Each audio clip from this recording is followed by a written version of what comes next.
Friends, Wayanad മുണ്ടയ്ക്ക് ദുരന്തത്തിലെ ചില വിവാദങ്ങൾ നമ്മൾ വാർത്തകളെല്ലാം കാണുന്നുണ്ട്.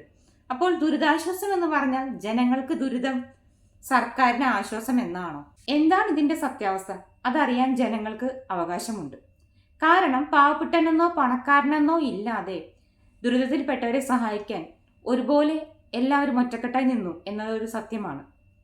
ഓരോ ദുരന്തങ്ങൾ തീരുമ്പോഴേക്കും അടുത്ത ദുരന്തങ്ങൾ വരും. ഇതെല്ലാം നമ്മൾ ഒറ്റക്കെട്ടായി ജാതി മത ഭേദമെന്നേ ഇല്ലാതെ ഒറ്റക്കെട്ടായി നിന്ന് അതിജീവിച്ചുകൊണ്ടിരിക്കുമ്പോൾ ഇതുപോലുള്ള വാർത്തകൾ കേൾക്കുമ്പോൾ തീർച്ചയായിട്ടും നമ്മൾ എല്ലാവർക്കും ഒരു ബുദ്ധിമുട്ട് തന്നെയാണ്.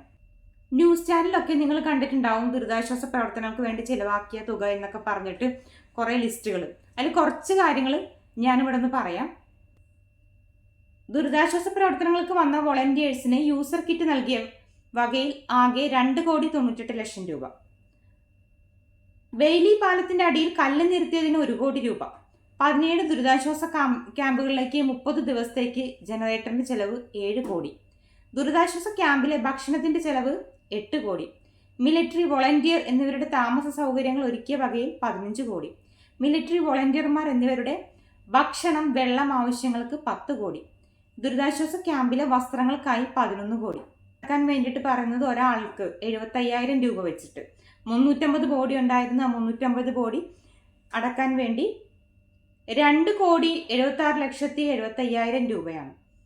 ഇങ്ങനെയുള്ള കാര്യങ്ങൾ കേൾക്കുമ്പോൾ ദുരിതാശ്വാസ ഫണ്ടിലെ ക്രമക്കേടുകളുണ്ട് എന്ന് അഖിൽ മരാർ പറഞ്ഞ കാര്യങ്ങൾ നമ്മൾ ശരിയാണോ എന്ന് തോന്നിപ്പോകുന്ന വിധത്തിലാണ്.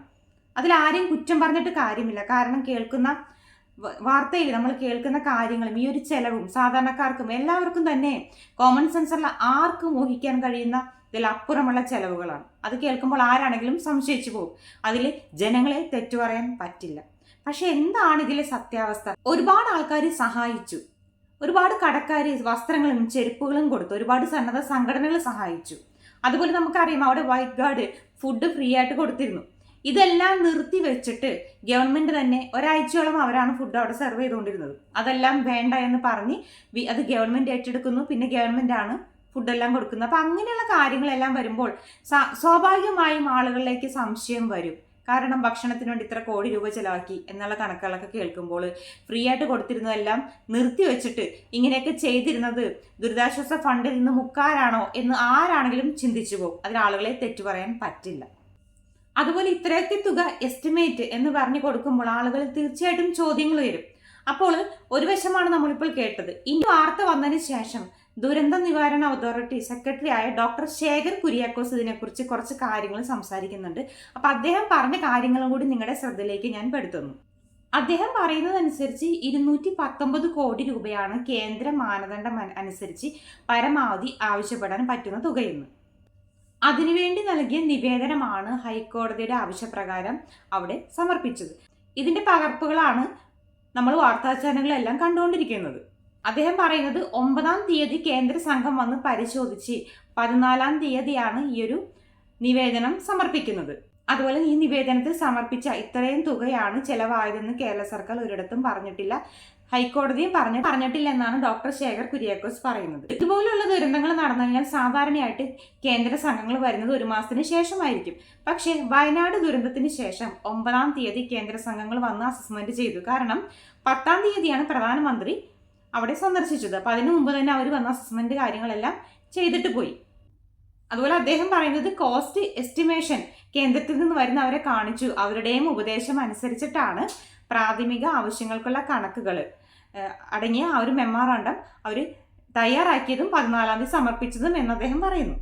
30 ദിവസം മുതൽ 90 ദിവസം വരെ ദുരിതാശ്വാസ പ്രവർത്തനങ്ങൾ തുടരേണ്ടി വന്നാൽ നമുക്ക് ചിലവാകാമെന്ന് പ്രതീക്ഷിക്കുന്ന കണക്കുകളാണ് അതിൽ അവതരിപ്പിച്ചിട്ടുള്ളത് എന്നാണ് അദ്ദേഹം പറയുന്നത്.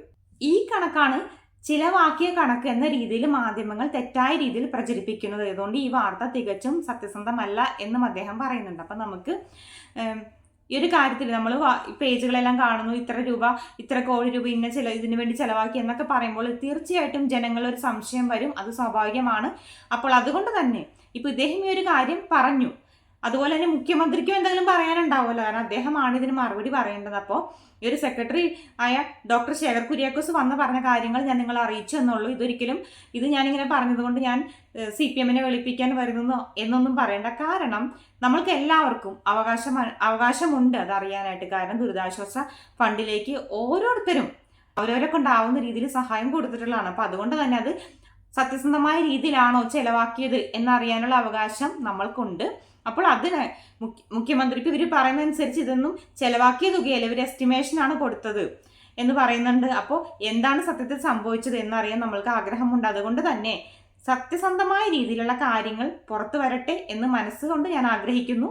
അങ്ങനെ തന്നെ ആവട്ടെ. എന്തായാലും മുഖ്യമന്ത്രി ഇതിനെക്കുറിച്ചൊരു പ്രതികരണം നടത്തുമെന്ന് ഞാൻ വിശ്വസിക്കുന്നു. കാരണം നമ്മൾക്കും ഏകദേശം കണക്കൊക്കെ എത്രയാകുമെന്നുള്ളത് തന്നെ എല്ലാവർക്കും ഊഹിക്കാൻ പറ്റുന്നതാണ്. അപ്പോൾ ഇങ്ങനെയുള്ള കണക്കുകളൊക്കെ കേൾക്കുന്നു, ഒരു ബോഡി മറയാൻ ഇത്ര രൂപയാകുന്നു എന്നൊക്കെ പറയുമ്പോൾ തീർച്ചയായിട്ടും അതിന് സ്ഥലമൊക്കെ ഫ്രീ കിട്ടിയതാണ്. അപ്പം അങ്ങനെ ഒരുപാട് സഹായങ്ങളും ഫ്രീ കിട്ടിയിട്ടുണ്ട്. അപ്പോൾ ഇതെല്ലാം ഉൾക്കൊള്ളിച്ചുകൊണ്ട് എത്ര രൂപയാകുമെന്നൊക്കെ സാധാരണ ജനങ്ങൾക്ക് വരെ ഊഹിച്ചെടുക്കാൻ പറ്റുന്ന ഈ ഒരു കാലഘട്ടത്തിൽ ഇത്രയും വലിയ തുകയൊക്കെ പറയുമ്പോൾ ആർക്കാണെങ്കിലും സംശയമുണ്ടാകും. അപ്പോൾ അതുകൊണ്ട് തന്നെ മുഖ്യമന്ത്രിയുടെ ഭാഗത്തു നിന്ന് വിശദമായ ഒരു മറുപടി ഞങ്ങളെപ്പോലുള്ള സാധാരണ ജനങ്ങൾ പ്രതീക്ഷിക്കുന്നു. നിങ്ങൾക്ക് എന്തെങ്കിലും കമൻസ് ഞാൻ ഈ പറഞ്ഞതിൽ കൂടുതലായി എന്തെങ്കിലും അറിയാമെന്നുണ്ടെങ്കിൽ തീർച്ചയായിട്ടും കമൻറ്റ് ചെയ്യണം.